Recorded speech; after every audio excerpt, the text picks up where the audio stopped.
House.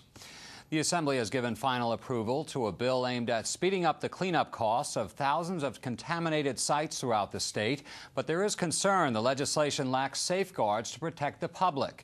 Environment correspondent Ed Rogers reports. The bill would allow developers to hire contractors called licensed site professionals to oversee and determine when the cleanup of contaminated sites are completed. Supporters say there is a backlog of 20,000 contaminated sites statewide awaiting action, and that the state DEP lacks the manpower to handle the volume. It's sort of like Hotel California, where you check in and never check out. So I think the goal, and I think what industry supports, is something needed to be done to fix this program. The legislation is based on a Massachusetts program. A licensing board in the DEP would certify the consultants. But opponents say the bill isn't strict enough. They point to a series of botched cleanups throughout the state where contaminants were left behind, including the school construction site in Trenton.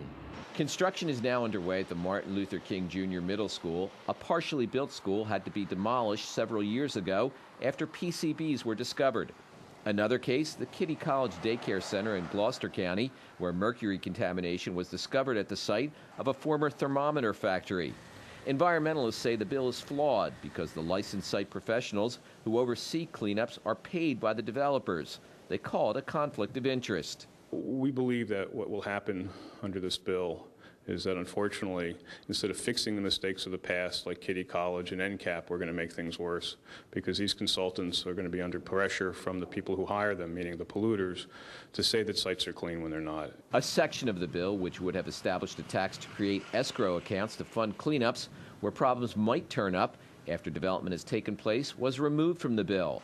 Critics also say the bill could limit future lawsuits, but the Senate sponsor of the bill says polluters are still held responsible. This is a stronger law than we have now, because it now allows the Department of Environmental Protection to dictate the kind of cleanup for those sites that are going to be used residentially, for schools, or for daycare facilities. Right now, that's not true. Governor Corzine mentioned the initiative in his budget address last week, and it seems likely he'll sign the legislation. Ed Rogers, NJN News, Trenton.